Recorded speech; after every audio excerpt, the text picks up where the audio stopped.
பாத்தீங்களா? படிக்க புக் எடுத்தா என்ன பண்றோம்? ஏ வைடா பாத்துக்கலாம், எதுக்குடா படிக்கிற சொல்றோம்ல. பசங்க படிக்கிறத படிக்கவே விட மாட்டாங்க. பொம்பளை பிள்ளைகள்ல ஒரு கோஷி இருக்கு, எனக்கு தெரிஞ்சு ஒண்ணுமே படிக்கல. ஹாலுக்குள்ள வர்ற வரைக்கும் என்ன தெரியுமா சொல்லுவாங்க? ஒண்ணுமே படிக்கல. இப்படிலாம் ஒண்ணுமே படிக்கலன்னு சொன்னவங்களெல்லாம் நம்பி நம்பி நான் நிறைய நாள் படிக்காம போயிருக்கேன். அப்புறம் தான் எனக்கு தெரிஞ்சிச்சு, ஒண்ணுமே படிக்கலன்னா அந்த பிள்ளை எல்லாத்தையும் படிச்சு ஃபர்ஸ்ட் வந்துருது, நம்மளை எதுவும் பண்ண விடாம வச்சிருக்குன்னு நான் கொஞ்ச காலத்துக்கு அப்புறம் தான் புரிஞ்சுக்கிட்டேன். லவ் அப்படிங்கறதே ஒரு பெரிய விஷயமாக, அதுதான் வாழ்க்கையினுடைய முக்கியம் நம்ம எல்லாம் நினைச்சிட்டு இருக்கோம். அதுல நிறைய பேருக்கு பிரேக்கப் ஆயிரும். ஃபர்ஸ்ட் இயர்ல ஸ்டார்ட் ஆகி தேர்ட் இயர் முடிக்கிறப்ப பிரேக்கப் ஆயிரும். அதுல பாதி பேர் என்ன ஆவான்னா, பிரேக்கப் ஆன பொண்ணை ஒண்ணு பழி வாங்கணும்னு ஆசிட வீசணும்னு ஒருத்தன் ரெடியா இருப்பான். இன்னொருத்தன் அம்மா தாயன்னு காலில் விழுந்து பிறண்டாவது என்னை கல்யாணம் பண்ணிக்கன்னு சொல்ற குரூப் ஒரு குரூப். இதுல ரெண்டுல எந்த குரூப் நீங்க இருக்கீங்கன்னு எனக்கு தெரியாது. நாங்க எந்த குரூப்புமே இல்லைன்னு சொன்னா ரொம்ப சந்தோஷம்.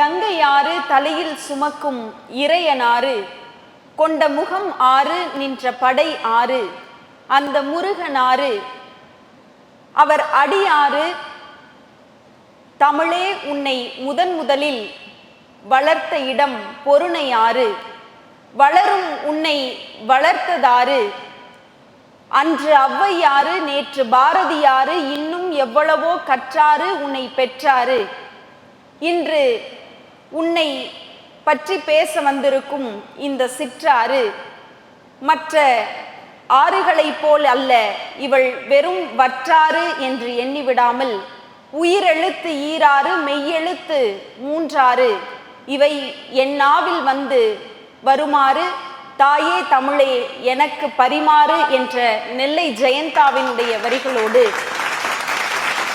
திருச்சிராப்பள்ளியினுடைய பெருமை மிகு கல்லூரி. பொதுவாகவே திருச்சிராப்பள்ளியில் எத்தனை கல்லூரிகள் இருந்தாலும் செயின்ட் ஜோசப் கல்லூரிக்கு மட்டும் ஒரு தனி சிறப்பு உண்டு. அந்த சிறப்பு எதனால் வந்தது என்று யோசித்து பார்த்தால், அதன் கம்பீரத்தாலோ அதன் பண்பாட்டு பெருமைகளினாலோ கல்வி வளர்ச்சியினாலோ இவை எல்லாவற்றுமாலோ இந்திய தேசத்தினுடைய ஒட்டுமொத்த பெருமையாய் உயர்ந்து நின்ற திரு கலாம் அவர்கள் படித்த கல்லூரி என்கிற பெருமை உங்கள் கல்லூரிக்கு உண்டு. அப்படிப்பட்ட மரியாதைக்குரிய கலாம் ஐயா அவர்கள் படித்த கல்லூரியிலே இன்றைக்கு நீங்கள் படிக்கிறீர்கள். மற்ற யாருக்கும் கிடைக்காத வாய்ப்பு. இந்த கல்லூரியில் சேர முதலாய் நீங்கள் வந்தபோது உங்களை போலவே பல்லாயிரக்கணக்கானோர் இந்த கல்லூரியில் சேர்வதற்கு விண்ணப்பங்களை கொடுத்தாலும் கூட, இதோ இந்த இடத்தில் அமர்ந்திருக்கிற உங்களுக்குத்தான் அந்த வாய்ப்பு கிடைத்திருக்கிறதே, அதற்காக முதலில் நீங்கள் உங்கள் பெற்றோருக்கு நன்றி சொல்லியே ஆக வேண்டும். ஏனென்றால் இது செயின்ட் ஜோசப் கல்லூரி என்று சொல்வதை காட்டிலும் இன்றைக்கும் கிராமங்களில் பல படிக்காத பெற்றோர்கள் கலாம் அவர்கள் படித்த கல்லூரி என்று தான் சொல்லிக் கொண்டிருக்கிறார்கள். அத்தகைய பெருமை வாய்ந்த கல்லூரியில் உங்களுக்கு படிக்க வாய்ப்பு கிடைத்திருக்கிறது. இது எவ்வளவு பெருமை! படிக்கிற உங்களுக்கு அது பெருமை. இந்த சிறியவளுக்கு என்ன பெருமை என்றால், உங்கள் கல்லூரியில் படித்து ஒரு உயர்ந்த குடியரசுத் தலைவராய் உயர்ந்த கலாம் ஐயா அவர்களின் கைகளினால் பரிசு பெற்ற மாணவி என்கிற பெருமை எனக்கு உண்டு. அந்த பெருமையை இன்றைக்கு இன்னும் கொஞ்சம் அதிகமாக நினைத்து பார்க்க எனக்கு வாய்ப்பு கொடுத்திருக்கிறார்கள். இந்த நல்ல நிகழ்விற்கு என்னை அழைத்து சிறப்பித்திருக்கிற கல்லூரியினுடைய முதல்வர் திருத்தந்தை அவர்கள், இணை முதல்வர் அவர்கள், எல்லாவற்றுக்கும் மேலாக வளர்ச்சியை என்னாலும் பார்த்து மகிழ்ச்சி கொள்கிற ஒரு பேராசான், நான் வணங்கி மதிக்கிற உங்கள் கல்லூரியினுடைய பேராசிரியர், கல்லூரியினுடைய தேர்வு நெறியாளர் முனைவர் அலெக்ஸ் ஐயா அவர்களுக்கு என்னுடைய மனப்பூர்வமான நன்றிகளை முதலில் உரித்தாக்கிக் கொள்கிறேன். ஏன்னா அவர்தான் என்னை இந்த நிகழ்விற்கு அழைத்தார். இந்த ஒரு மணி நேரம் என்ன பேச போறேன், எல்லாரும் காலேஜ் விட்டு கிளம்பி வீட்டுக்கு போகிற நேரத்தில் ஈவினிங் ஷிஃப்டில் படிக்கிற உங்களுக்கு மட்டும் ஒரு வித்தியாசமான வாய்ப்பு. எல்லாரும் காலையில் காலேஜுக்கு ஃப்ரெஷ்ஷாக வந்துட்டு சோர்ந்து போய் வீட்டுக்கு போகிற போது நல்ல ஃப்ரெஷ்ஷாக பவுடர்லாம் அடிச்சுக்கிட்டு கல்லூரிக்குள்ளே நுழையிற வாய்ப்பு யாருக்கு உண்டுன்னா செகண்ட் ஷிஃப்ட் மாணவர்களுக்கு தான் உண்டு. இதை பாசிட்டிவாக பார்க்கலாமா நெகட்டிவாக பார்க்கலாமான்னா, சில பேருக்கு காலையில் எந்திரிக்கிறதே பிடிக்காது. செகண்ட் ஷிஃப்ட் படிக்கிறவங்களுக்கு என்ன ஒரு அட்வான்டேஜ்னா, காலையில் கொஞ்சம் லேட்டாக எந்திரிக்கலாம் இல்லையா? சமீபத்திலே ஒரு ஆய்வு சொல்லி இருக்கிறது, காலையில் அதிகாலையில் யார் முன்னாடிலாம் என்ன சொன்னோம், அதிகாலையில் எழுந்திருக்கிறவர்கள் அறிவாளிகள்னு. சமீபத்தில் ஒரு ஆய்வு சொல்லுகிறது, அதிக நேரம் காலையில் தூங்குபவர்கள் தான் அறிவாளிகள்னு. நான் நினைக்கிறேன் நீங்க இருக்கிற எல்லோருமே அறிவாளிகள். ரொம்ப மகிழ்ச்சியாக இருக்கிறது. கல்லூரி மாணவர்கள், அதுவும் ஈவினிங் ஷிஃப்ட், ஈவினிங் காலேஜ், உங்களுக்கு கிடைத்திருக்கிற இந்த வாய்ப்பு எத்தனை பேருக்கு கிடைக்கும் என்று தெரியவில்லை. ஏன் தெரியுமா? பொதுவாகவே வேலை நேரம் என்று நம்முடைய இந்திய நேரப்படி வேலை நேரம் என்று வரையறுக்கப்பட்ட நேரம்னா அது காலையிலிருந்து மாலை வரைக்கும் தான். அதனால் பெரும்பாலான மாணவர்கள் காலையில் கல்லூரிக்கு வருகிற போது மாலை நேரங்களில் எந்த விதமான பயனான முறைகளுக்கும் போவது இல்லை. சில பேர் குடும்ப வறுமை காரணமாக வேலைக்கு போக வேண்டும் என்று நினைப்பவர்களால் கூட அது சாத்தியப்படாது. ஆனா உங்களுக்கு அது சாத்தியப்படும். காலையில ஒரு வேலையை, எனக்கு தெரிந்த நிறைய பேர் அப்படி இருக்கிறார்கள். காலையில் ஏதோ ஒரு வேலையை செய்து தன் பெற்றோர்களினுடைய பணச்சுமையை குறைத்து விட்டு மதியம் பள்ளிக்கு கல்லூரிக்கு வந்து படிக்கிறவர்களை நான் பார்த்திருக்கிறேன். அந்த வகையில் நீங்கள் எல்லோரும் கொடுத்து வைத்தவர்கள். ஏன் இதை நான் சொல்றேன்னா, இவ்வளவு நாள் உங்களுக்கு அந்த மாதிரியான ஒரு ஐடியா வரலனா கூட, நாம் வாழ்கிற இந்த வாழ்க்கையில் ஒரு திட்டமிடல் இருக்கணும். எனக்கு தெரிஞ்சு இன்னைக்கெல்லாம் நான் கல்லூரியில் நானும் பேராசிரியராக இருப்பதால் சொல்கிறேன். முதலாம் ஆண்டு மாணவி ஒரு 50 பேர் முதல் நாள் வரா. அவகிட்ட நான் கேட்குறேன்ப்பா, என்ன ஆகணும், நீ கல்லூரிக்குள்ள வந்திருக்க, எல்லாருக்கும் ஒரு ஆசை இருக்கும்ல, அந்த மாதிரி நீ என்ன ஆகணும்னு கேட்டப்ப ஒவ்வொருத்தரும் எந்திரிச்சு ஒவ்வொரு மாதிரி சொல்றாங்க. நான் இதாகணும் அதாகணும். ஒரு 50 பேர்ல ஒரு 25 பேருக்கு தான் என்னவா ஆகணுங்கிறதே தெரியல. எந்திரிச்சு நின்று, தெரியல மேம், ஏதோ காலேஜுக்கு வந்திருக்கேன், காலேஜ் முடிச்சுட்டு பார்த்துக்கலாம், காலேஜ் முடிச்சுட்டு தான் என்ன பண்ணணுங்கிற சிந்தனைக்கே இன்றைக்கு பல பேர் இருக்கிறார்கள். ஆனால் நீங்கள் இந்த கல்லூரி காலத்திலேயே சரியான திட்டமிடலோடு இதை இப்படி செய்யணும், இந்த கல்லூரி வாழ்க்கையில இந்த 3 ஆண்டு காலத்தில் நான் எதையெல்லாம் செய்தால் என்னுடைய வாழ்க்கை சிறப்பானதாக இருக்கும் என்கிற திட்டமிடல் உங்களுக்கு வந்துவிட்டால் நீங்கள் தான் ஜெயிக்க முடியும். அந்த மாதிரியான ஒரு திட்டமிடலோடு இருக்கணும். நம் வாழ்க்கை நீங்க ரொம்ப கஷ்டப்பட்டு அதை சிக்கலாக்கி கொள்ளவே வேண்டாம். வாழ்க்கை ரொம்ப அழகானது. அதுவும் கல்லூரி வாழ்க்கைங்கிறது ரொம்ப ரொம்ப அழகானது. ஏன்னா நண்பர்கள், இந்த நண்பர்கள் காலம் முழுக்க கடைசி வரைக்கும் வருகிற நண்பர்கள் யாராக இருப்பார்கள் என்றால் அவர்கள் கல்லூரி நண்பர்களாகத்தான் இருப்பார்கள். அப்ப அந்த கல்லூரி வாழ்க்கையில் கிடைக்கிற நண்பர்களை வைத்துக்கொண்டு நீங்கள் உங்கள் வாழ்க்கையினுடைய அடுத்த நிலைக்கு உயர்வடைவதற்கான நண்பனை தேடிக்கொள்கிற இடமா இருக்கணும்.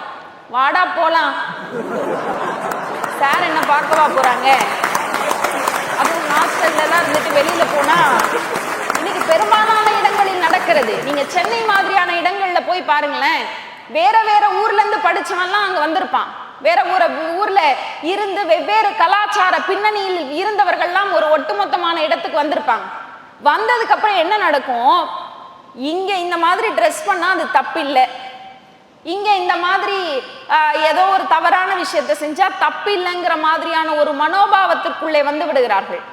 என்ன பண்றாங்க, எங்க அம்மா அப்பா இங்க இல்லை, என்னுடைய ஆசிரியர்களும் இங்க யாரும் பார்க்க மாட்டாங்க, நான் என்ன தப்பு செஞ்சாலும் யாருக்கும் எதுவும் தெரியாதுங்கிற ஒரு மனநிலையில் சுற்றி கொண்டிருக்கிற கல்லூரி மாணவர்களை நான் தினந்தோறும் பார்த்து கொண்டிருக்கிறேன். ஆனால் நீங்கள் அப்படி இல்லாமல், யார் என்ன செய்தாலும் என்னுடைய கல்லூரி வாழ்க்கையை நான் இப்படி சரியாக மாற்றிக்கொள்வேன்ற தீர்மானத்தை முதலாக நீங்கள் எடுத்தே ஆக வேண்டும். சினிமால காமிக்கிற மாதிரிலாம் காலேஜ் இருக்காது. நான் தொடர்ந்து கல்லூரி மேடைகளில் பேசுகிற போது இதை தான் வலியுறுத்தி சொல்கிறேன். சினிமால பார்க்கிற மாதிரி கல்லூரி வாழ்க்கை உங்களுக்கு கிடையாது. சினிமால என்ன பண்றாங்க, ஃபர்ஸ்ட் நாளே ப்ரொஃபஸரை காமிக்கிறாங்களோ இல்லையோ, ஹீரோவையும் ஹீரோயினையும் தான் காமிக்கிறாங்க சினிமால. ஆனா நம்ம நிஜ வாழ்க்கையில ஹீரோவை பார்க்கிறோமா ஹீரோயினை பார்க்கிறோமான்னு தெரியல, பேராசிரியர்களான வில்லன்களைத்தான் பெரும்பாலும் நம் வாழ்க்கையில் பார்த்து கொண்டு இருக்கிறோம்.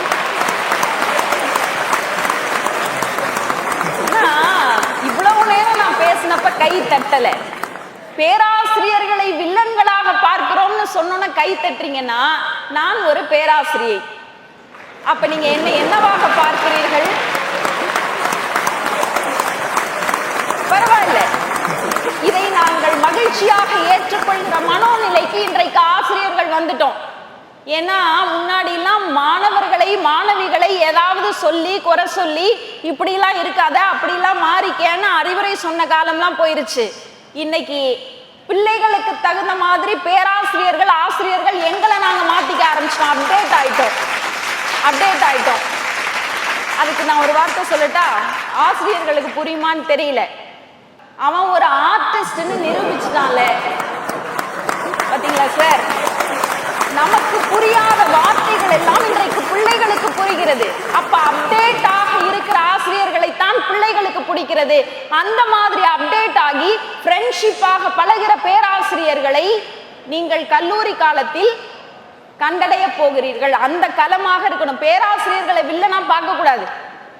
சினிமால காமிக்கிற மாதிரி கலர் வண்ண கனவுகளோடு அப்படியே ஹீரோயின் வண்டியில வந்தானா அவளை சுத்தி ஒரு 10 பேர் அப்படிலாம் இங்க இருக்க மாட்டாங்க. எந்த பிள்ளையும் ஹீரோயின் மாதிரிலாம் இருக்காது.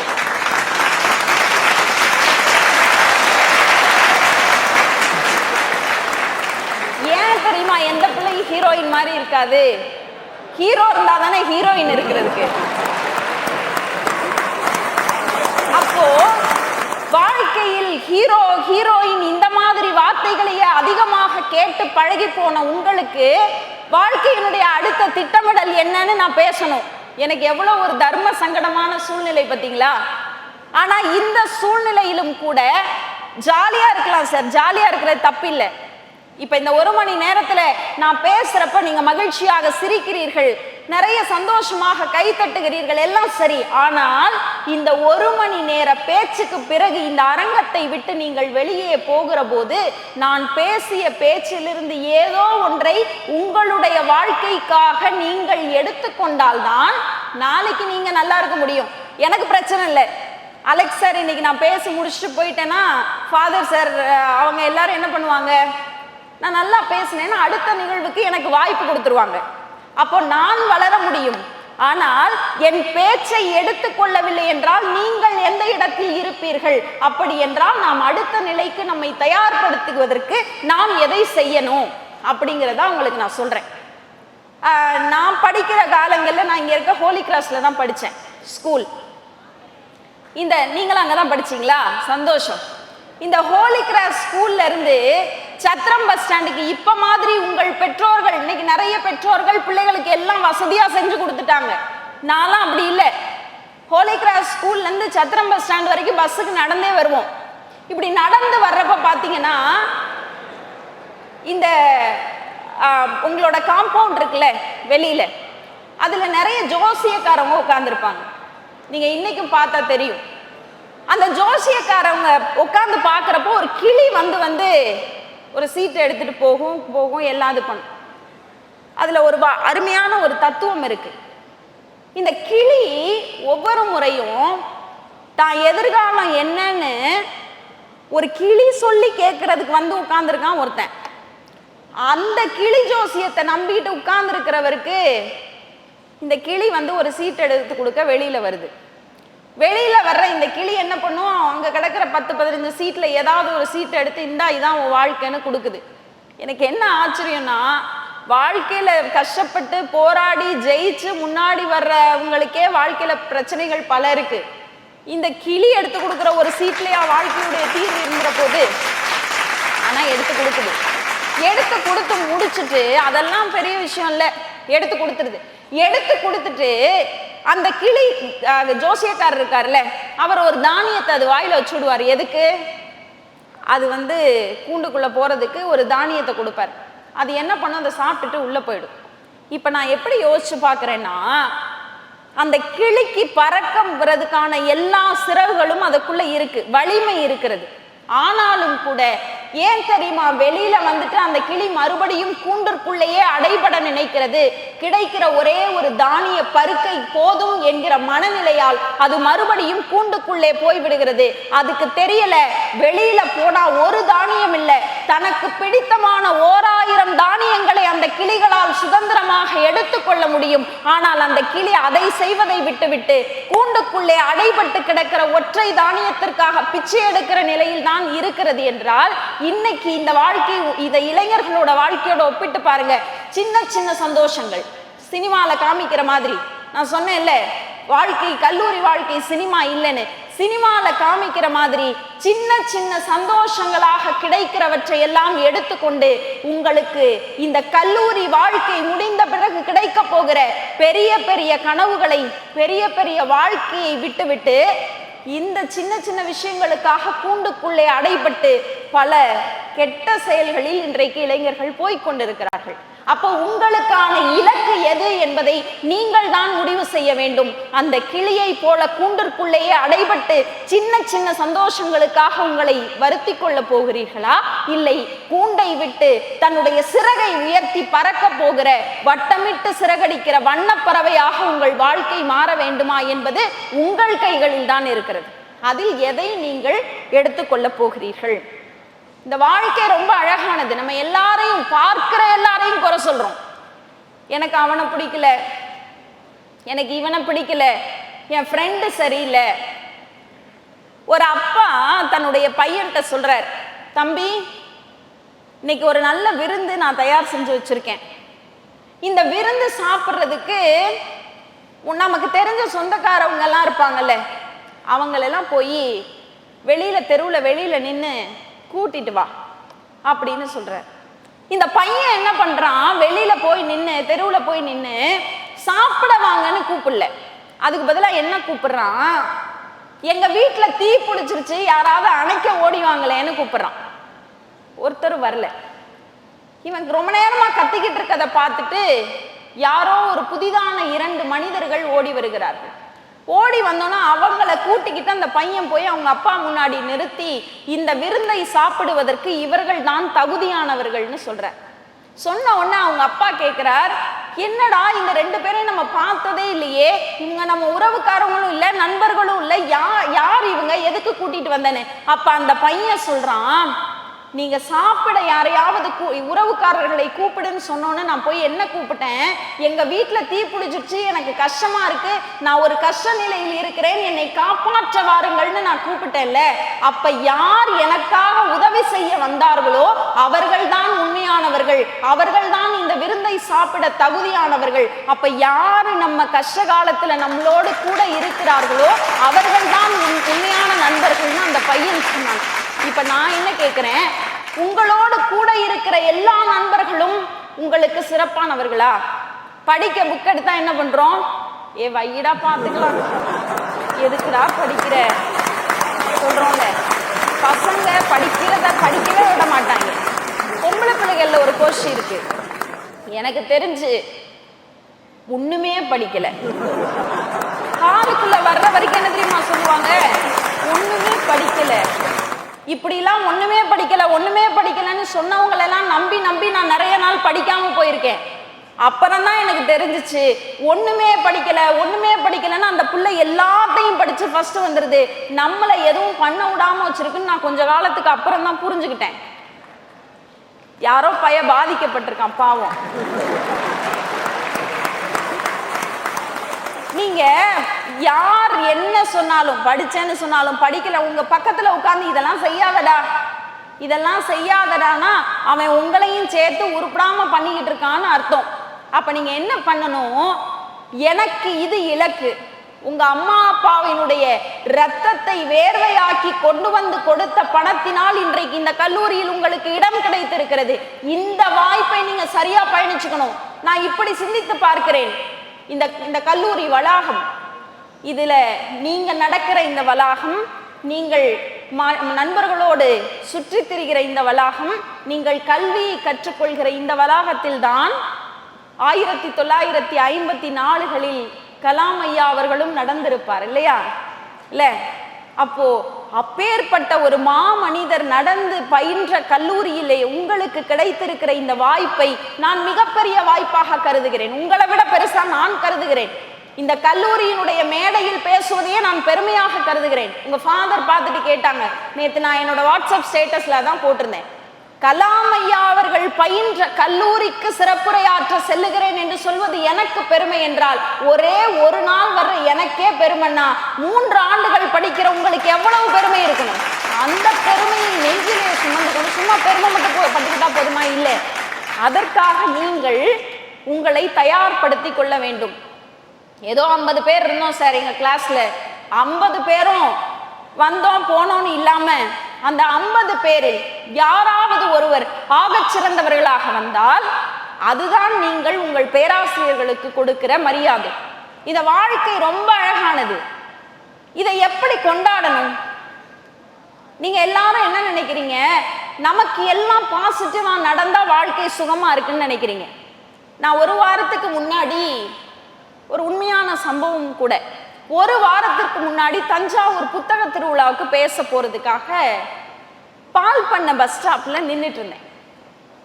அப்போ நான் இறங்கின உடனே அந்த இடத்துக்கிட்ட போன உடனே அங்க ஒரு அம்மா இளநீ வித்துக்கிட்டு இருந்தாங்க. அந்த அம்மா என்னை கூப்பிட்டு, இளநீ சாப்பிட வந்திருக்கீங்களாம்மா, ஒரு இளநீ சாப்பிட்றீங்களான்னு கேட்டாங்க.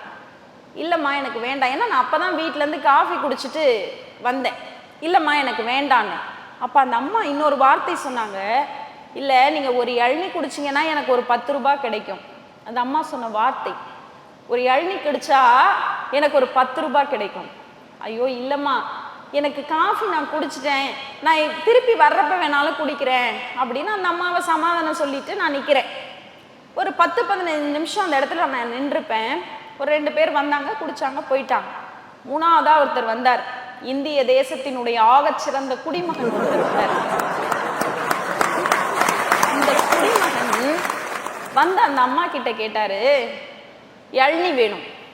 அந்த அம்மா 50 ரூபாயில இருக்கு, 60 ரூபாயில இருக்கு, 70 ரூபாயில இருக்கு, உனக்கு எது வேணும்?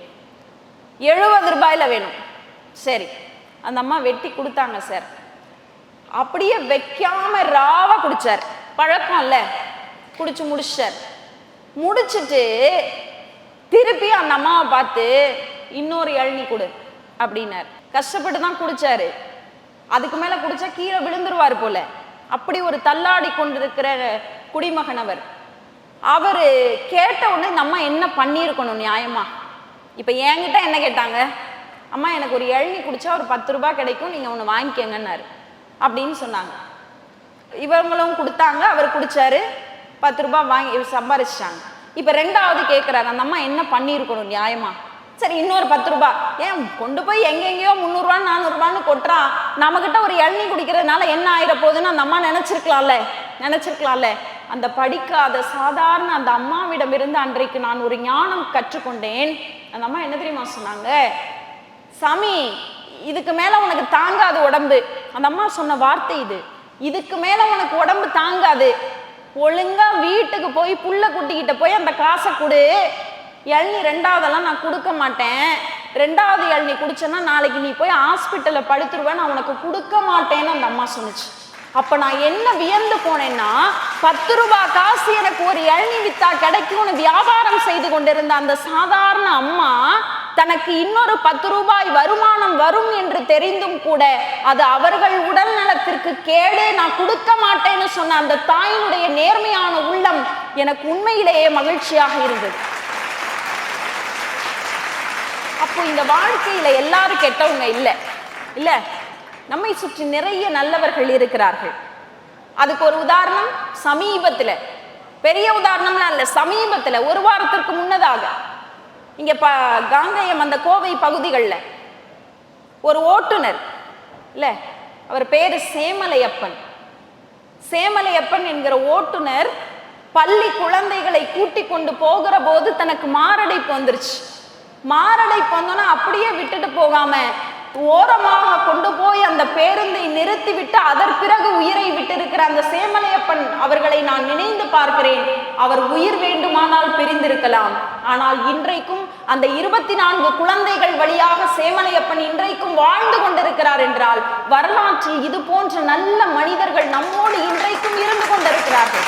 அந்த மாதிரியான ஒரு வாழ்க்கை, நம்ம வாழ்ற வாழ்க்கையில யாருக்கும் பிரயோஜனம் இல்லாம ஏதோ வந்தோம், 3 வேளை சாப்பிட்டோம், தூங்கணும், இதுதான் வாழ்க்கை. நாம் வாழ்கிற இந்த வாழ்க்கை பயனுள்ளதாக இருக்க வேண்டும். அப்படி ஒரு வாழ்க்கையை நீங்க வாழணும்.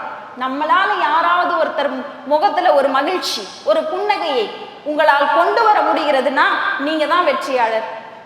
இப்ப நேத்து 2 நாளா எவ்வளவு பிரச்சனை இல்லை. கடவுளின் தேசம் என்று சொல்லக்கூடிய கேரளா இன்றைக்கு கண்ணீரின் தேசமாக மாறி இருக்கிறது. ஆனா இதுல ஒரு பெரிய வாழ்க்கையினுடைய ஒரு பெரிய ரகசியத்தையே கேரளா வயநாட்டில் இருக்கிற நிலச்சரிவு நமக்கு சொல்லி இருக்குல்ல. என்னது? இவ்வளவு பேரும் மண் சரிவுல இறந்து போயிட்டாங்க. சரி, இன்னும் ஒரு மாசம் கழிச்சு நீங்க யோசிச்சு பாருங்க. ஐயோ, கேரளா வயநாட்டில் நிலச்சரிவு நடந்துச்சு, இனிமே நம்ம அங்க போக வேணாம்னு நினைப்போம், வாழ வேணாம்னு அங்க யாராவது நினைப்பாங்க? நிச்சயமாக இல்லை. 1 மாத காலம் கழித்து மீண்டும் புதிய நம்பிக்கையோடு அந்த இடத்தில் புதிய மனிதர்கள் மீண்டும் பிறந்து மீண்டும் அதே இடத்தில் இருப்பார்கள். நாமும் அந்த கடவுளின் தேசத்திற்கு சுற்றுலா செல்வோம் என்கிற நம்பிக்கை இன்றைக்கும் நமக்கு இருக்கிறது என்றால் இதுதான் வாழ்க்கை. வாழ்க்கை என்னைக்காஇருந்தாலும் முடிஞ்சு போயிடும்னு தெரிஞ்சும் கூட மீண்டும் மீண்டும் நாம் ஏதோ ஒன்றில் புதிதாக பிறப்படுகிறோமே, அது நமக்கு வயநாடு கற்றுக் கொடுத்திருக்கிற பாடம். நேத்து வேணா பிரச்சனைகளாக இருக்கலாம், இன்றைக்கு அது பிரச்சனையாக இருக்கலாம். இன்னும் 1 மாத காலம் கழித்து மறுபடியும் அந்த இடத்தில் மனிதர்கள் புதிய நம்பிக்கைகளோடு பிறக்கிறார்கள் என்றால் அதுதானே வாழ்க்கையினுடைய சுவாரஸ்யம். நீங்க ஜப்பான்ல இன்னைக்கு இருக்கு அந்த நடைமுறை. ஜப்பான்ல போய் பார்த்தீங்கன்னா ஹிரோஷிமா நாகசாகி இருக்குல்ல, அது ஒரு பெரிய இழப்பு, பேரிழப்பு ஜப்பானுக்கு. அந்த ஹிரோஷிமா நாகசாகி குண்டுவெடிப்பின் போது ஜப்பான் இருந்த அந்த இடத்த இன்றைக்கும் அங்க இருக்கிற பள்ளி குழந்தைகளை அந்த இடத்துக்கு கூட்டிட்டு போவாங்களாம். கூட்டிட்டு போய் காமிப்பாங்களாம். அங்க இருக்கிற ஆசிரியர்கள்லாம் அந்த பிள்ளைகளை காண்பிக்கிற போது ஒரு வார்த்தை சொல்வார்களாம். ஏன் தெரியுமா உங்களை இந்த ஹிரோஷிமா நாகசாகிக்கு கூட்டிட்டு வந்து காமிக்கிறோம்? உங்களை பயமுறுத்தணும்லாம் இல்லை, உங்களை பயமுறுத்தணும்லாம் இல்லை.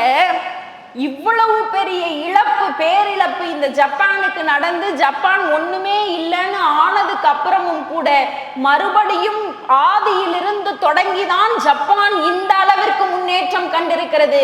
நாளை இதே போன்று வேறொரு பேரழிவு வந்தாலும் கூட நீங்கள் கற்கிற கல்வியின் மூலம் மீண்டும் ஜப்பானை மீட்டெடுக்க முடியும் என்கிற நம்பிக்கையை ஆசிரியர்கள் பிள்ளைகளுக்கு விதைப்பதற்காக கூட்டிட்டு போறாங்க. நீங்க வாழ்க்கை ரொம்ப அழகானது. புதிய புதிய நம்பிக்கைகள் எல்லாம் எதுவுமே முடிஞ்சு போறது இல்லை. இன்னொன்னு சொல்லணும்னா முடிந்து போன இடத்திலிருந்து தான் மறுபடியும் இந்த உலகம் எழத் தொடங்கி இருக்கிறது. அப்படி எழுந்ததினால்தான் பல வரலாறுகளை இந்த உலகம் படைக்க முடிந்திருக்கிறது. என்ன சார் ஜாதி மதம் எல்லா பிரச்சனைகளும் இன்னைக்கு நடந்துட்டு இருக்கு, எல்லா பிரச்சனைகளும் நாட்டில் நடந்து கொண்டிருக்கிறது. ஆனாலும் கூட இன்றைக்கும் மனிதம் ஏன் உயிர்ப்புடன் இருக்கிறது தெரியுமா? எனக்கு ரொம்ப பிடிச்ச ரொம்ப அழகான ஒரு கதை. ஒரு கோயில் கோபுரத்துல ஒரு மாடப்புறா, அந்த மாடப்புறா தன்னோட குட்டி புறாக்களோட கூடு கட்டிட்டு இருக்கு. இந்த குட்டி புறா அம்மா புறாவை பார்த்து கேக்குது, அம்மா நம்ம நிறைய இடத்துல இருந்திருக்கோம், நம்ம இந்த கோயில்ல இருந்தோம்ல, கோயில்ல அப்போ அங்க வந்த மனுஷங்கள் எல்லாம் யாருன்னு சொன்னாங்க? இந்துக்கள்னு சொன்னாங்க. சரி, நம்ம அதுக்கப்புறம் மசூதிக்கு கொஞ்ச நாள் போய் அங்க இருந்தோம், அங்கு வந்த மனிதர்களை எல்லாம் இஸ்லாமியர்கள் என்று சொன்னார்கள். சரி, அதுக்கப்புறம் திருப்பியும் மறுபடியும் கொஞ்ச நாள் கழிச்சு நம்ம இந்த தேவாலயத்துக்கு வந்துட்டோம். இப்ப இங்க தேவாலயத்துக்கு வருகிற மனிதர்களை எல்லாம் என்ன சொல்கிறார்கள்? கிறிஸ்தவர்கள் என்று சொல்கிறார்கள். அம்மா எனக்கு என்ன ஒரு சந்தேகம்னா, இந்து கோயிலில் இருக்கிற போது இந்துக்கள் என்றும், இஸ்லாமிய கோயிலில் இருக்கிற போது இஸ்லாமியர்கள் என்றும், கிறிஸ்தவ கோயிலில் இருக்கிற போது கிறிஸ்தவர்கள் என்றும் சொன்னார்கள் அல்லவா அம்மா மனிதர்களை?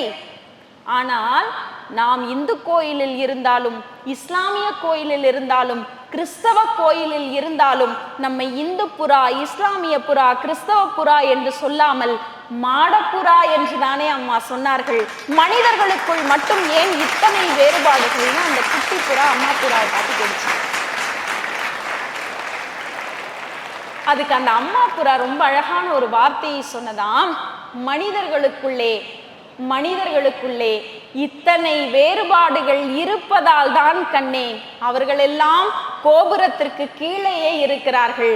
நமக்குள் எந்த வேறுபாடும் இல்லாததால் தான் நாம் எப்பொழுதும் கோபுரத்திற்கு மேலேயே இருக்கிறோம்னு சொல்லி.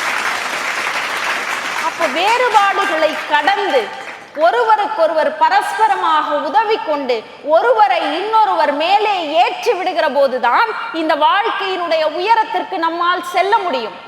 அந்த மாதிரி ஒரு வாழ்க்கையை நாம் வாழ தொடங்க வேண்டும்.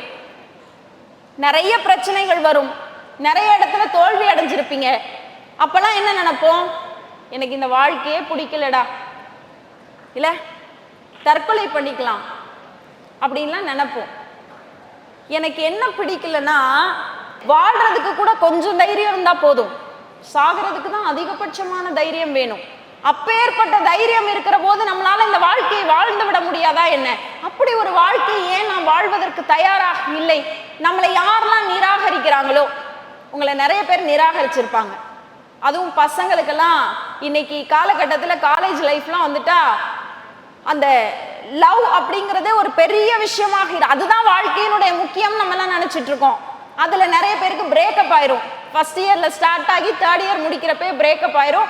அதுல பாதி பேர் என்ன ஆவான்னா, பிரேக்கப் ஆன பொண்ணை வந்து ஒன்று பழி வாங்கணும்னு ஆசிட வீசணும்னு ஒருத்தன் ரெடியா இருப்பான். இன்னொருத்தன் அம்மா தாயன்னு காலில் உளுந்து பிறண்டாவது என்னை கல்யாணம் பண்ணிக்கன்னு சொல்ற குரூப் ஒரு குரூப்பு. இதுல ரெண்டுல எந்த குரூப் நீங்க இருக்கீங்கன்னு எனக்கு தெரியாது. நாங்க எந்த குரூப்புமே இல்லைன்னு சொன்னா ரொம்ப சந்தோஷம். ஒருத்தர் இருக்காரு, என்ன பண்ணாரு, அவ்வளவு ஆழமாக அவ்வளவு சுவாரஸ்யமாக காதலித்த தன்னுடைய காதலி அவரை வேணான்னு பிரேக்கப் பண்ணிட்டு போயிடுச்சு. பிரேக்கப் பண்ணிட்டு போனா மட்டும் பெருசு இல்லை, பிரேக்கப் பண்ண உடனே அக்கௌண்ட்ல அவரை பிளாக் பண்ணிருச்சு. இந்த மனுஷனுக்கு என்னடா அது, இவ்வளவு காதலிச்சு இவ்வளவு ஆழமா நேசிச்சு என்கிட்ட எல்லாமே இருக்கு, இருந்தும் கூட என்னைய பிரேக்கப் பண்ணிட்டு என்னைய பிளாக் வேற பண்ணிடுச்சேன்னு யோசிச்சான் மனுஷன். என்ன தெரியுமா பண்ணா, நீ என்னை பிளாக் தானே பண்ண, அந்த தளத்தையே நான் விலைக்கு வாங்குறேன்னு சொல்லி ட்விட்டரை விலைக்கு வாங்கி, அந்த ட்விட்டரை விலைக்கு வாங்கி அந்த அம்மா அக்கௌண்ட்டை பிளாக் பண்ணிட்டு கடைசியில அந்த ட்விட்டர்னு இருந்த பேரை தன் காதலியின் நினைவாக எக்ஸ் என்று மாற்றி இன்றைக்கு எக்ஸ் தளத்தை வைத்திருக்கிற எலான் மஸ்க். எக்ஸ் தளம், ட்விட்டர்னு நாம் சொல்லிக் கொண்டிருந்த அந்த தளம் இன்றைக்கு எக்ஸ் தளமாக மாறி இருக்கிறது. அப்ப உங்களை யார் நிராகரிச்சா என்னங்க? யாரெல்லாம் நிராகரிக்கிறாங்களோ, இங்க இருக்க பசங்கள்லாம் நினைக்கிறாங்க நம்ம எதை விலைக்கு வாங்க போறோமோ தெரியல. என்னடா தம்பி, எதையாவது ஒன்று விலைக்கு வாங்கிடணும், ஏதாவது ஒன்றை.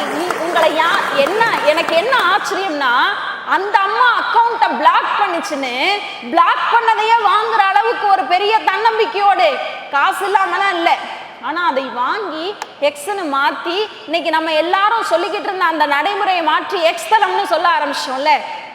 அப்ப நீங்கள் உங்களை நிராகரிக்கிற இடங்களிலிருந்து உங்களை நீக்கவே முடியாதபடி மாற்றுகிற சக்தியாக மாற்றிக்கொள்கிற போதுதான் இந்த வாழ்க்கை அழகானதாக மாறும். உங்களை யாராவது நிராகரிச்சிருந்தா அந்த மாதிரி ஒரு போராட்ட மனநிலையோடு நீங்கள் எல்லோரும் உருவாக வேண்டும் அப்படிங்கிறதுக்கு தான் இந்த கதையை நான் சொன்னேன். நீங்க என்ன கொடுக்குறீங்களோ அதுதான் உங்களுக்கு திருப்பி வரும். நீங்க என்ன இந்த உலகத்துக்கு கொடுக்கிறீர்களோ அதுதான் உங்களுக்கு திருப்பி வரும். ஒருத்தர் அவங்க வீட்டில் ஒரு பெரிய முருங்கை மரம் இருந்துச்சு.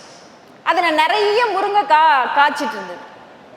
இந்த முருங்கைக்காய் அவர் என்ன பண்ணுவாரு, மொத்தமா கட்டி ஊர்ல இருக்கிற ஒரு அந்த கிராமத்தை தாண்டி இருக்கிற ஊர்ல இருக்கிற ஒரு மளிகை கடைக்கு போறார். போய் அங்க வித்துட்டு வந்துருவார். வித்துட்டு காசுலாம் வாங்க மாட்டாரு. என்ன பண்ணுவாரு, காசுக்கு பதிலாக எனக்கு மளிகை ஜாமான் கொடுங்க. அன்னைக்கெல்லாம் அதுதான் நடைமுறை. இன்னைக்கு தான் எல்லாம் ஆப் வந்துருச்சுல்ல, அமேசான்ல நம்மலாம் வீட்டில் அன்னைக்கெல்லாம் வீட்டு வாசல்ல வெளியில மாட்டோட சாணத்தை ஏதாவது சும்மா கிடந்தா அதை எடுத்து செவுத்துல இது பண்ணி அடிச்சு அதை சாணமா பயன்படுத்திக்கிட்டு இருந்த காலம்லாம் போய் இன்னைக்கு அமேசான்ல விற்கிறான். அது 50 ரூபா. 5 ரூபாய்க்கு ஊர்ல பாட்டி வித்தப்ப வாங்கல, இன்னைக்கு அமேசான்ல 50 ரூபாய்க்கு வித்தா அதை நம்ம ஆசையோட வாங்குகிறோம். அது நமக்கு இன்னைக்கு ஃபேஷனா போயிருச்சு. சரி, அந்த மாதிரி இல்லாம மளிகை கடையில கொண்டு போய் கொடுத்துட்டு வராரு. அதுக்கு தகுதியான மளிகை ஜாமான்களை வாங்கிட்டு வந்துடுறாரு. இப்படியே டெய்லி நடக்குது. அவர் ரொம்ப நியாயமானவர் அப்படின்னு எல்லாருக்கும் தெரியும். அதனால இந்த மளிகை கடைக்காரர் என்ன பண்றாரு, எதையுமே வெயிட் போடுறது இல்லை. அவர் என்ன வெயிட் சொல்றாரோ, 10 கிலோ இருக்கா, சரி 10 கிலோவுக்கு நான் மளிகை ஜாமான் கொடுக்குறேன் அப்படின்னு கொடுத்துக்கிட்டு இருந்தார். ஒரு நாள் இதே மாதிரி கொண்டு வந்து கொடுத்த உடனே அந்த மளிகை கடைக்கு ஒரு சமயக்காரர் வந்து எனக்கு மொத்தமா எல்லாம் வேணும்னு கேட்கிறார். ஒத்தையா கொடுக்குறப்ப தெரியாதுல்ல, மொத்தமா கொடுக்குறப்ப எடை போட்டு தானே கொடுக்கணும். எடை போடுறாரு, 9 கிலோ தான் இருக்கு. ஆனா அவர் வித்துட்டு போனது 10 கிலோ. இவருக்கு ஆத்திரம் தாங்கல. எத்தனை வருஷமாடா ஏமாந்தோம், 10-15 வருஷமா இப்படித்தானே இவர்கிட்ட வாங்கிக்கிட்டு இருக்கோம், நம்பி நம்மளை இப்படி ஏமாத்திட்டானேன்னு இந்த மளிகை கடைக்காரருக்கு பயங்கர ஆத்திரம். அடுத்த நாள் வரட்டும், எப்படியாவது கேட்டுறணும்னு தூக்கமே வராம இது தடுமாறிக்கிட்டு இருக்காரு. அடுத்த நாள் காலைல அதே மாதிரி வராரு. எத்தனை கிலோ இருக்கு, 10 கிலோ. வெயிட் போட்டு பார்த்தாரு அவர் கண்ணு முன்னாடியே. இவருக்கு ஒன்றும் புரியல, என்னடா புதுசா வெயிட் போட்டு பார்க்குறாரு. வெயிட் போட்டு பார்த்தா 9 கிலோ தான் இருந்துச்சு. விட்டாரு ஒரு அரை சலார்னு. வாங்கின அடியில் அவருக்கு கைங்குது காது. ஐயா ஏன் என்னை அடிச்சிங்கன்னு கேட்குறாரு. உடனே இந்த மளிகை கடைக்காரர் சொல்றாரு, ஏயா உன்னைய நம்பி இத்தனை வருஷமா நீ சொல்ற வெயிட்ல தானே நான் போட்டுக்கிட்டு இருந்தேன், என்னை நீ 10 கிலோன்னு சொல்லி 9 கிலோ கொடுத்து 1 கிலோ ஏமாத்தி இருக்கியே, இப்படி எத்தனை நாளா செஞ்சுக்கிட்டு இருக்கேன்னு கேட்கிறார்.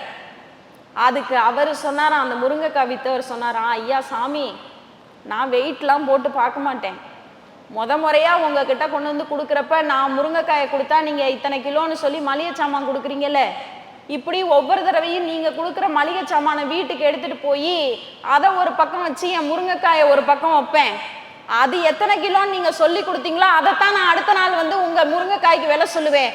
அப்படி நீங்க 10 கிலோன்னு நேற்று கொடுத்த மளிகை ஜாமான வெயிட் வச்சு எடுத்துட்டு வந்ததுதான் சாமி, அது 9 கிலோ இருந்திருக்கோ என்னவோன்னு சொன்னதுக்கு அப்புறம் தான் இந்த மளிகைக்காருக்கு புரிஞ்சுச்சான். ஐயோ, அவர் அப்படியே குற்றத்தில் கூனி குறுகி போயிட்டாராம். அப்ப தப்ப நம்ம பக்கம் வச்சுக்கிட்டு நம் அடுத்தவர்களை குறை சொல்லுகிறோம். அவர் ஒருவேளை ஏமாத்தாம இருந்திருந்தா இவர் ஏமாந்திருக்க மாட்டார்ல. அப்ப உங்களுக்குள்ளேயே நாம் தவறுகளை வைத்துக்கொண்டு அவன்தான் இவன் தானே நம் கை காட்டுகிறோமே, இந்த மனநிலையை மாற்றினாலே நம் வாழ்க்கையில ஜெயிச்சிட முடியும். உங்களுக்கான தவறுகளை நீங்கள் ஏற்றுக்கொள்ளுங்கள். இந்த கல்லூரிக்கு வந்திருக்கோம், சின்ன சின்ன தவறுகள் இதுவரைக்கும் நடந்திருக்கலாம், அதையெல்லாம் மாற்றி ஒரு புதிய மனிதராக இதை நம்ம இப்ப செய்யணும், இந்த மாதிரி நாம் இருக்கணும், நம்மை பெற்றவர்களுக்கு நாம் ஆகச் சிறந்தவர்களாக அடையாளம் காட்டப்படணும் அப்படிங்கிற ஒரு பெரிய நம்பிக்கையோடு நீங்கள் பயணித்தால்தான் இந்த வாழ்க்கை அழகான வாழ்க்கையாக மாறும். சமீபத்துல உங்களை மாதிரி அத கல்லூரி வாழ்க்கைங்கிறது நான் சொன்னேன் இல்லையா ஆரம்பத்திலேயே அழகானதுன்னு. இந்த கல்லூரி வாழ்க்கையில் கிடைக்கிற நண்பர்களை நீங்கள் கடைசி வரைக்கும் கொண்டு போகணும்னா நீங்க த பெஸ்டா இருக்கணும். இல்ல என் ஃப்ரெண்டுடா அவன் அப்படின்னு சொல்கிற அளவிற்கு ஒரு நல்ல நண்பர்களை நீங்கள் வளர்த்து கொள்ள வேண்டும். இன்னைக்கும் சொல்றாங்கல்ல, நான் இவங்க பேட்ச்ல என் பேட்ச்ல படிச்சவன்டாவன் அப்படின்னு, அந்த மாதிரி நீங்க சொல்லணுமா இல்ல உங்களை அவங்க சொல்லணுமாங்கிறத நீங்க டிசைட் பண்ணிக்கோங்க இந்த கல்லூரி வாழ்க்கை. சரியா? நான் நிறைய உதாரணங்களை சொல்வதற்கு காரணம், அடிப்படையில் இருக்கிற மனிதர்களை நாம் புரிந்து கொண்டு உங்கள் வாழ்க்கையில் யாராவது ஒருவருக்கு பயன்படுகிற மாதிரி ஒரு வாழ்க்கையை வாழ்ந்துட்டு போயிடணும். இந்த வாழ்க்கை அதுக்கு தான். எதுக்கோ வந்தோம் எப்படியோ இருந்தோன்னு இல்லாம ஏதோ ஒரு பயனை நீங்கள் மற்றவர்களுக்கு கொடுத்து விட்டு போகிற போதுதான் இந்த வாழ்க்கை அழகானத வாழ்க்கையாக மாறும். அப்படி ஒரு உதாரணம் என் பொண்ணு, என்னோட பொண்ணு. இது உண்மையிலேயே நடந்தது. அவ ஸ்கூல்ல அவளை பிக்கப் பண்றதுக்காக நான் போயிருந்தேன். அப்ப என்னோட ஒர்க் பண்ற கொலீக் ஒருத்தவங்க என் கூட வந்தாங்க. அவங்க என்ன பண்ணாங்க, ஒரு ஃபுல்லாக ஒரு காஃபி பைட் மாதிரி ஒரு 6-7 இருக்கு, அந்த ஒரு ஃபுல் பேக்கை எடுத்து அவகிட்ட கொடுத்தாங்க. அதை அவள் வாங்கிட்டு அவ்வளவு சந்தோஷம் அவளுக்கு, அந்த சாக்லேட்டை வாங்கிட்டு, ஆன்ட்டி தேங்க்யூ, ரொம்ப ரொம்ப ஹாப்பி அப்படின்னு வாங்கிக்கிச்சு. அதை வாங்கிக்கிட்டு பிரிச்சா. நான் என்ன பண்ணுறான்னு பார்த்துட்டே இருந்தேன். பிரிக்கிறப்ப அவளுக்கு ஆப்போசிட்டில் அவளோட க்ளோஸ் ஃப்ரெண்டு ஒருத்தி. அந்த ஃப்ரெண்டு பெரிய 10வது 12வது படிக்கிற பிள்ளைலாம் இல்லை, 2nd ஸ்டாண்டர்ட். அவளோட க்ளோஸ் ஃப்ரெண்டு ஒருத்திக்கிட்ட அந்த சாக்லேட்டை எடுத்து 6 இருக்கும்ல, அதில் 1 எடுத்து கொண்டு போய் கொடுத்தா. கொடுத்த உடனே அவள் பக்கத்தில் 2 பேர் உட்காந்துருந்தாங்க. ஏய் எனக்குப்பா, சின்ன பிள்ளைங்கல்ல, ஏய் எனக்குப்பா அப்படின்னுச்சு. ஒரு நிமிஷம் நான் பயந்துட்டேன். ஐயோ இவ கேட்டால் கொடுக்க மாட்டாளோ அப்படின்ற ஒரு பயம் எனக்குள்ளே இருந்துச்சு. ஓடி வந்துச்சு, அம்மா இன்னும் 2 கொடு அப்படின்னுச்சு. மறுபடியும் அந்த 2 எடுத்து கொடுத்தோன்னா கொண்டு போய் கொடுத்துட்டா. கொடுத்துட்டு சரி வா பாப்பா போகலான்னு நான் கூட்டிகிட்டு வரேன். அவள் கையில் மீதி ரிமைனிங் ஒரு 3 இருந்துச்சு. கொஞ்சம் தூரம் நடந்து போயிட்டு இருந்தப்ப என்கிட்ட, அம்மா அம்மா என்னோட இன்னொரு ஃப்ரெண்டு அங்கே நிற்கிறா, அவளுக்கு மட்டும் நான் ஒன்று கொடுத்துட்டு வந்துடுறேன்னா. சரி போ. சரி போனோன்னு நான் அதை மொத்தமாக அவள் கையில் கொடுத்து கொண்டு போய் கொடுத்துட்டு வான்னு. அவள் வாங்கிட்டு போய் அந்த ஒரு பொண்ணு கொடுத்தா. கொடுத்த உடனே கிரவுண்டில் நின்று கொடுத்தோடனே இன்னும் ஒரு 2 குட்டி பிள்ளைங்க, அதை விட குட்டி பிள்ளைங்க, எல்கேஜி யூகேஜி படிக்கிற பிள்ளைங்க, யாருமே தெரியாது. அக்கா அவள் என்ன நினச்சிக்கிச்சுங்க, அந்த பிள்ளைங்க எல்லாருக்கும் அவள் சாக்லேட் கொடுக்குறான்னு நினச்சிட்டு அந்த 2 குட்டி பிள்ளைங்களும் ஓடி வந்து அக்கா எனக்கு கொடுங்கன்னுச்சு. நான் இதை இங்கேருந்து பார்த்துட்டே இருக்கேன். ஐயோ இவ என்ன செய்ய போறா அப்படின்னு. அந்த 2 குழந்தைக்கு கொடுத்துட்டு அவளோட ஃப்ரெண்டு 3ஐயும் கொடுத்துட்டு வந்துட்டான். அவள் கையில் ஒன்றுமே இல்லை.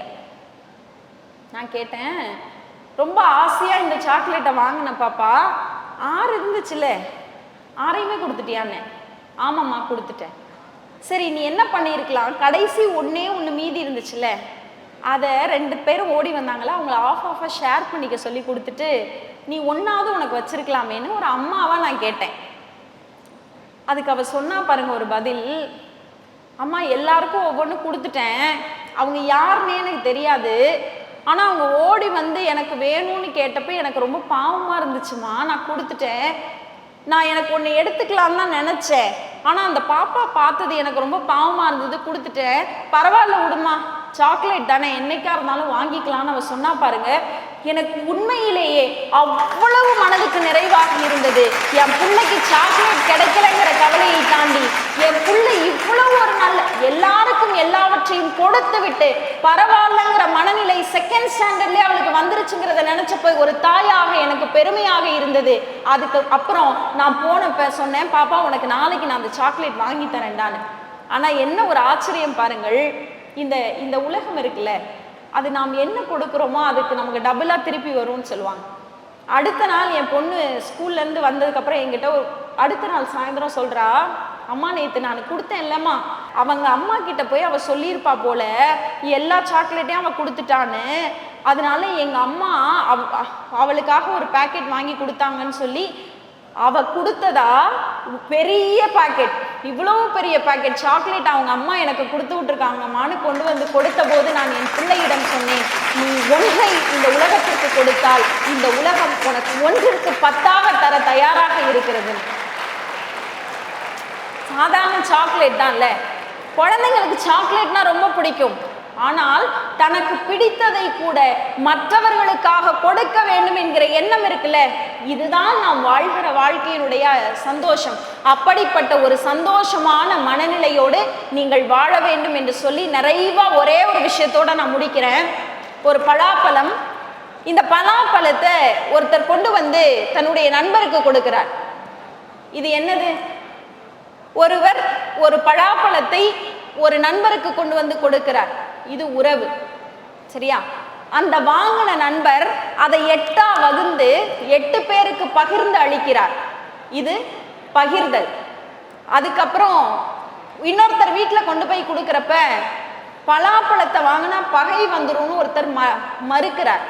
இது மூட நம்பிக்கை. இன்னொருத்தவங்க அடுத்த தடவை கொடுத்தா எனக்கு இன்னும் சேர்த்து கொடுங்கள்னு கேட்கிறார். இது உரிமை. இன்னொருத்தவங்க இந்த பலாப்பழம்லாம் நான் சாப்பிட மாட்டேன், நான் பன்ருட்டி பலாப்பழம் தான் சாப்பிடுவேன்னு சொல்றாங்க. இது திமிர். இன்னொருத்தவங்க இந்த பலாப்பழம் கிடைத்ததற்கு கர்த்தருக்கு நன்றின்னு சொல்றாங்க. இது மதம். தன் வீட்டிலே இருக்கிற வேலைக்கார அம்மாவிற்கு கொடுக்கிறார்கள். அவள் சொல்லுகிறாள், இந்த வருடத்தில் என் பிள்ளைகள் சாப்பிடுகிற முதல் பலாப்பழம் இது என்று. இது ஏழ்மை. இன்னொரு நண்பனிடம் கொடுக்கிறார். அந்த நண்பன் சொல்லுகிறான், அடுத்த முறை வருகிற போது இன்னும் அதிகமாக எனக்கு வாங்கி வந்து கொடு என்று. இது நட்பு. கடைசியாக ஒருவரிடம் கொடுக்கிறார். அவர் சொல்கிறார், எனக்கு சுகர், எனக்கு வேண்டாம் என்று. இது நோய். ஒரே ஒரு பலாப்பழம் தான் அது உறவை, நட்பை, நோயை, ஏழ்மையை எல்லாவற்றையும் சொல்கிறது என்றால் நான் உங்கள் சிந்தனைக்கு விட்டு செல்கிறேன். நீங்கள் பலாப்பழத்தை கொடுக்கிறவர்களாக இருக்கிறீர்களா, வாங்குகிறவர்களாக இருக்கிறீர்களா, அல்லது இருந்தும் அதை பயன்படுத்த முடியாதவர்களாக இருக்கிறீர்களா என்கிற சிந்தனையை உங்கள் பார்வைக்கே விட்டுவிட்டு, ஞாலம் கருதினும் கைகூடும், நானும் அவனும் ஒரு கட்சி, காலம் ஒரு நாள் கைகூடும், நான் கடலை எரித்த தீக்குச்சி. விடைபெறுகிறேன். நன்றி, வணக்கம்.